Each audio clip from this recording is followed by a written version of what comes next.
ini gue bakal wawancara langsung eksklusif sama masinis kereta api. Kayak apa cerita mereka dan pengalaman mereka.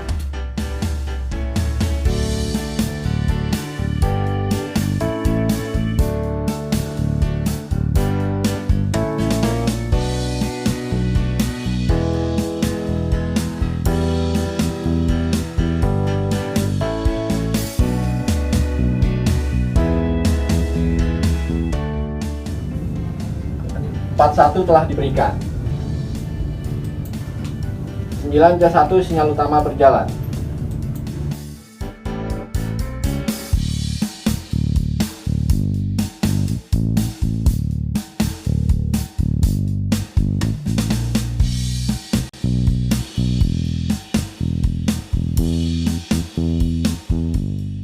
Apa kabar Mas Didi? Baik. Alhamdulillah. Alhamdulillah sehat? Alhamdulillah. Sehat. Nah, aku mau nanya-nanya nih seputar masinis gitu Oh iya, kan, boleh, masinis boleh. KAI. Gimana? Mas Widi jadi masinis sudah berapa lama sih? Saya udah jadi masinis itu dari tahun 2016 ya. Saya masuk 2016? Iya, saya masuk 2015 diklat dan jadi masinis mulai 2016. Oh gitu. Udah 4 tahun. Udah 4 tahun. Iya. Itu langsung dari lulus SMA atau gimana? Iya, dulu saya rekrutmen dari SLTA. Dari SLTA. Ada persyaratan gitu nggak sih Mas? Kayak tingginya harus berapa? Oh, ada Harus dong. punya kemampuan Ada apa gitu, pastinya. apa? Contoh kalau untuk tinggi badan untuk masinis itu minimal 165 165. dan terus kayak harus nggak buta warna, Nggak boleh buta terus warna. nggak boleh minus, Nggak boleh minus. dan lain-lain itu selimit persyaratannya. Oh gitu. Iya. Kayak misalnya harus bisa bahasa Inggris, bahasa Kalau apa? bahasa Inggris masih pasif ya, Masih. belum begitu ditambahkan. Tapi ya kalau bisa menjadi nilai plus. Kalau bisa Ya. menjadi nilai plus. Iya. Nah, kalau pramugari kemarin dilatih sama TNI, masinis juga nggak sih Mas? Pastinya dong. Kayak apa sih Masinis. pelatihannya Mas? Jadi setelah kita dinyatakan lulus dari seleksi, Mm-hmm. itu sebelum masuk pendidikan masinis harus mengikuti pendidikan wajib militer ya kalau kita sebut Wamil, ya.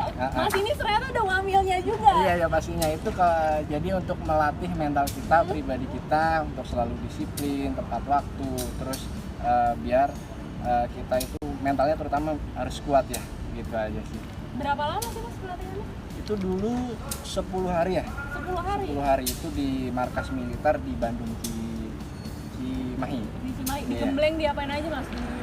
Banyak ya pastinya ya, di sana pas masuk kita orientasi, semua baju diganti ya, pakai baju militer itu. Pakai baju militer? Iya, yang warna hijau itu seperti siswa tentara lainnya, tapi pendidikannya nggak begitu keras seperti tentara ya. Kita di sana dilatih fisiknya, push up, sit up, semua olahraga itu pasti ya.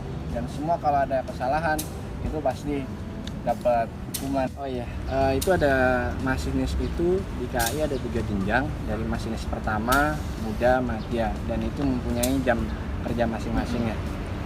Ketika udah sampai 2000 jam, dia baru bisa diajukan lagi. Ketika asisten masinis itu masinis pertama udah 2000 jam, dia bisa diajukan lagi untuk mengikuti pendidikan masinis muda, dan itu seterusnya. Nanti habis setelah lulus pendidikan, dia baru sertifikasi lagi. Dari Tanah Abang ke Rangkas itu 1,5 jam. PP itu ada 3 jam ya kalau hitungan waktunya, tapi ada waktu tunggu juga kan di Rangkas. Jadi, Takut nggak sih Mas? Bayang nggak sih kayak pertama kali nih, gitu. untuk dulu pas pertama kali jadi asisten ya pastinya itu juga takut pasti ya pas pertama, tapi selama berjalannya waktu ya biasa aja. Biasa aja Iya. ya, udah mulai biasa. Pertama kali bawa yang paling jauh tuh kemana waktu dulu? Ke Cirebon, Ke Cirebon. karena lintas saya sampai Jakarta Cirebon, Nah, Jakarta dari Tanah Abang, dari Tanah Abang lintasannya sampai Cirebon. sampai Cirebon. Itu tuh beda-beda berarti ya Mas ya? Bisa dijelasin nggak sih buat teman-teman detik? Bedanya apa sih gitu? Apakah tiap lok itu punya ini sendiri, gitu, punya masinis sendiri kah atau gimana gitu? Tiap blok. Tiap daerah gitu. Oh iya, tiap stasiun. daerah itu dia punya, setiap daerah operasi di kereta api itu punya masinis sendiri ya. Jadi kalau saya itu setelah di pendidikan punya bentuk privatnya, nah kita ada pemahaman lintasnya, privat pemahaman lintas atau 63.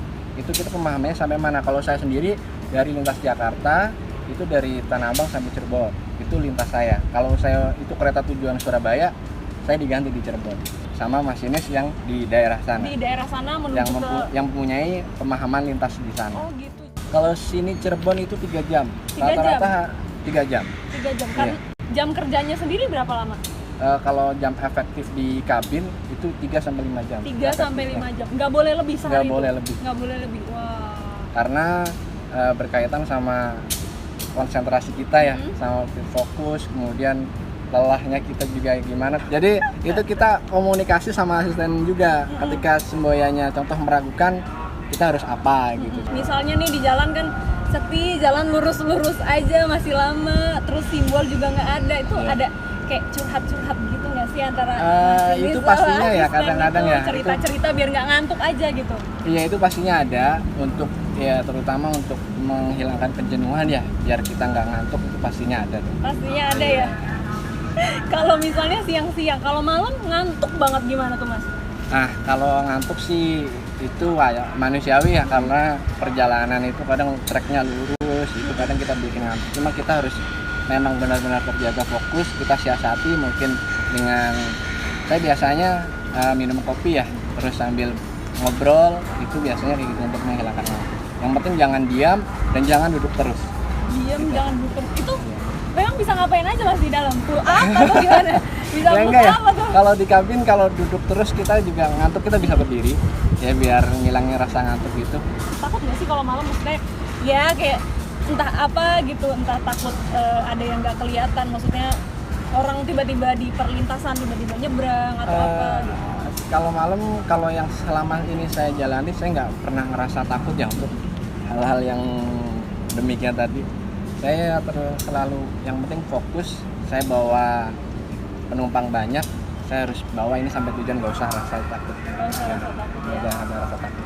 Itu pernah ya, itu pernah saya nyenggol ya, itu tersenggol kereta saya pas saya dinas. Itu pas ada anak kecil lagi foto di pinggir rel. Nah itu karena mungkin posisinya agak ke tengah, jadi dia tersenggol kereta saya. Tapi ya itulah banyak anak-anak kita yang mungkin main jangan di apa namanya di rel, itu kan bahaya. Bisa ceritain nggak sih alur dari perjalanan ini? Bahwa sebelum dinas, contoh 45 menit sebelum dinas, masinis sudah datang di kantor. 45 menit udah harus datang? Udah datang, udah lapor diri ya ke penyelia. Nanti setelah 45 menit udah mengisi presensi, memastikan jadwal dinasannya, baru melakukan cek kesehatan. Cek kesehatan. Setelah dari situ kita dinyatakan siap memenuhi syarat, nanti kita dapat surat keterangan sehat, baru kita kembali lagi ke penyelia. Balik lagi ke penyelia buat untuk asesmen pradinas. Asesmen pradinas. Di asesmen itu kita nanti ada tes tanya jawab juga dengan penyelia dinas, nanti ada tes tunjuk sebut, terus kemudian penandatanganan form perintah pelaksana dinas dan form asesmen tadi. Baru kita diberikan bentuk-bentuk dokumen perjalanan. Nanti setelah kita ke Dipo Lokomotif, di sana kita bertemu dengan pengawas pengurus urusan lokomotif ini, kita melakukan serah terima lokomotif mana yang akan kita pakai ya, kita operasikan. Nah, setelah itu kita tanda tangan serah terimanya. Berikut pengecekan go itemnya. Nah, itu tadi Detikers ngobrol-ngobrol sama masinis ganteng nih dari Depo Lokomotif Tanah Abang. Baca artikelnya di Detik Travel dan tonton videonya di 20 Detik. Dadah! Dadah!